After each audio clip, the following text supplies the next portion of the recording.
Jama-ah's Thapelo Amad has been elected as the new mayor in the city of Johannesburg following Dr. Mpho Phalatse's ousting. It's been an eventful past 2 days in the city council, with parties jostling for power amid concerns that this will negatively affect service delivery. In fact, the metro has been rocked by instability for quite some time now, but minority parties, including the AIC, the ATM and Patriotic Alliance, have now thrown their weight behind Amad. Let's try to chart a way forward, get you a sense of what else we should think about during this moment. Bring in elections analyst Wayne Sussman, who joins us via, in person, actually, a form of habit saying via video link. Wayne, it's great to see you. Thanks as always for making the journey to our studios. And let me just start by, I guess, getting your take on how long you reckon this will last, given the track record of how councillors typically behave, not only in the city of Johannesburg, but we've seen it at Ekurhuleni, in Tshwane, as well as, of course, here in Joburg. Thank you. So the first thing is that this is being positioned as a temporary arrangement, but once someone occupies the mayoral chair, it's not so easy to get them out. The speaker has to table the motion, agree to the agenda, etc.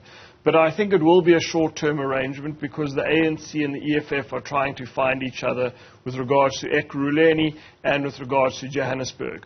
But I think we've got to place this in the context of, yes, this has direct bearing on services to the residents of Johannesburg, whether they're in informal settlements, in the suburbs, in the townships, in the inner city. This has direct bearing on them. But what happened yesterday and what's happened over the past few weeks also has a lot to do with the 2024 elections. Without a doubt, and that's why we're seeing in many of these negotiations, for better or for worse, it's leaders at a provincial and national level being part of negotiations around what should happen at the metro level. Correct. So that's why Herman Mashaba, Michael Bowman from Action SA, Helen Ziller from the DA, Panyaza Lesufi, provincial leader of the ANC and the Premier, Gayton McKenzie, leader of the Patriotic Alliance, they looming large over all of these discussions. So it's a lot to do with local, but a lot to do with 2024 because the stakes are high. 2024 is around the corner, and this is also key. The ANC understands that Thapelo Amad, as mayor of Johannesburg, it has to be a short-term arrangement because they want to make sure that Dado Morero can be elected mayor and that the ANC can turn the fortunes of Johannesburg around and take that to the voters in the 2024 elections. Sure. Is that ideal, though? I mean, perhaps for the prospects of the party, it might make political sense. But, I mean, for instance, when Mpho Phalatse was facing, I think, her first or her second motion of no confidence, part of the criticism here was that leaders at a national level within the organization weren't hearing her out about how she manages councillors she knows because she works with them on a daily basis.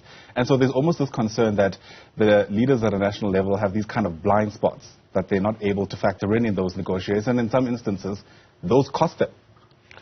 Correct. And also, one of the points Gayton McKenzie made yesterday is that they actually know you're only a big party if you have over 50% of the vote.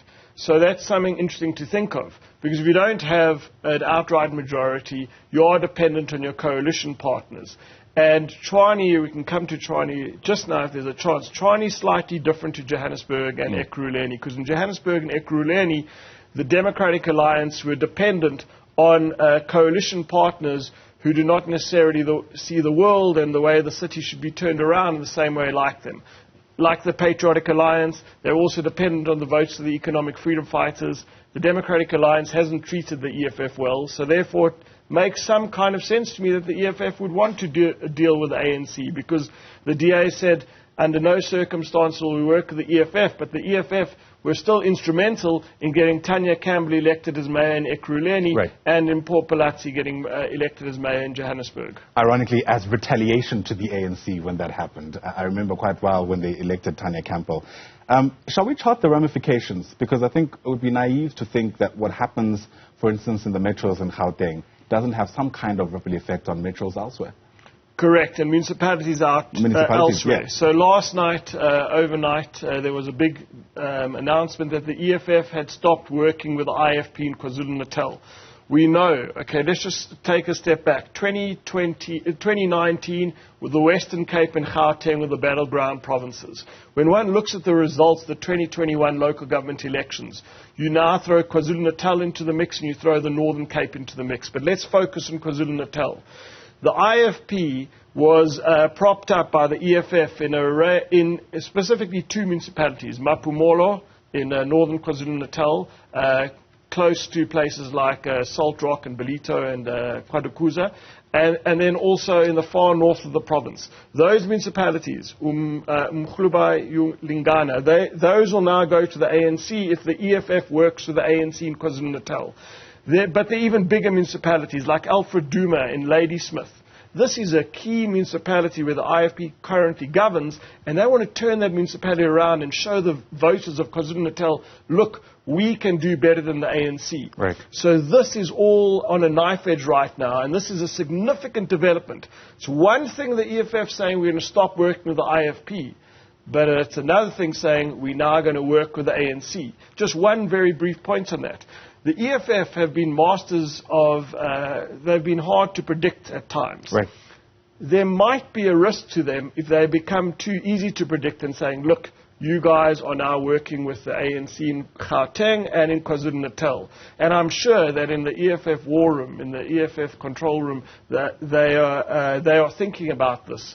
Because, again, it's all about the here and now with local government, but it's a big eye in the 2024 elections as well. Absolutely. I want to spend some time speaking about this, unpredictability that you're alluding to. For instance, in the Joburg City Council, the Patriotic Alliance has been criticized for flip-flopping, as it were, as the kingmakers. I mean, at one moment they're willing to work with the DA, the next they're not. In fact, when challenged about this, their response is something along the lines of, this is politics, this is what happens. How much longer do you reckon that this kind of coalition of minority parties, especially in Joburg, will continue to coalesce before things fall apart again? Well, I think the bigger parties are going to have to take a step back and say, look, we can't be, this is the reality as it is now. The fact of the matter is that the Patriotic Alliance is definitely the kingmaker in Johannesburg politics. But going forward, they're going to say we're going to have to try even better to get outright majorities, because we cannot be hamstrung by smaller parties, whether it's in Nelson Mandela Bay, whether it is in Ekurhuleni, whether it is in Johannesburg and other places like Mohali City, etc. So this is a game changer, but the smaller parties have to prove themselves. Mayor Ahmad knows that the clock's already ticking on when they're going to say, look, we've now reached that agreement with the EFF, your time is up. He'll need to establish himself. If he can establish himself in the next 6 months, or however long he's going to be at the wheel for, he might be an outside candidate for premier, because the ANC, we know, are likely to get under 50%. And he might say, look, I was a great mayor of Johannesburg in the time. Imagine me as premier. So what you're going to see is these smaller parties trying to say, coalitions are coming to provincial government.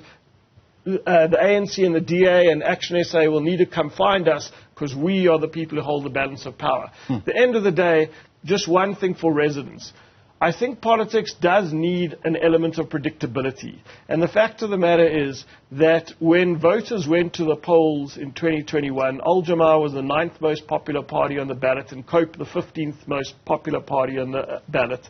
And now they occupy the two most important positions in the city. I think voters will be somewhat wary. Think of that fact when they go to the polls, that we're going to need more stability. Because no one in their wildest dreams thought that Thapelo Amad would be the mayor of Johannesburg and Jama-ah would be leading the city in 2023. Especially when you think about just the proportion of votes that they have in council, right? Which is, as you were talking before we went on air, is less than 2%? It's less than 1.5%. It's 1.48% Wow. is what the seats they occupy. It's a tiny minority. Who would have thought? Politics, really. Speaking about this window that any sort of mayor has to prove themselves, I wonder how well you reckon Mpho Phalatse has done insofar as that is concerned. Well, I think it's the city of Johannesburg, whether it was Herman Mashaba or mayors like Murani from the ANC who took over, Mayor Matingwa, a lot of the mayors in that regard, they really struggled. The city has big challenges. These are challenges that are going to take years to turn out, crumbling infrastructure, a lot of people moving to live in the city of Johannesburg. I think she is starting to establish herself, but we'll never know the true answer to that, because she's now resigned to be the leader of the opposition in Johannesburg. And look, I think if she had a few more months as mayor, she would have been a credible premier candidate for the DA going forward. She was someone who was building a base. but the last few months have been not good for her, not good for the party, and certainly not good for the other coalition partners in that the DA-led coalition as well. Right. And therein lies the real concern for many people watching, whether or not they live in any of these metros. It appears none of the leaders really, because of their own egos potentially, are given enough of an opportunity to at the very least have a track record upon which voters can, decide whether or not they should stay. And I wonder to what extent that's going to carry into 2024 and affect essentially how this country is run. Correct. So I think egos have a lot to do with short-termism. A lot of the challenges I just alluded to are going to take years to turn out. Sometimes brave politicians have to make unpopular decisions. Our infrastructure in many parts of the city is really crumbling, and we need to put our heads together and think how are we going to turn this around for the next generation, for the next 5 years. And the problem with short-termism is that it's all often driven by egos. What position can I get now? What access can I get now? And at the end of the day, I think voters see through this and say, this is not good. This isn't what we wanted for. And my great concern is that they might say it's not worth participating in elections. Because you remember, in the 2021 local government elections was the lowest ever turnout in a national election. And this is greatly concerning. Politicians should take a step back, look at themselves in the mirror and say, look, we might be in a position of power now. We might be on Newzroom Afrika now.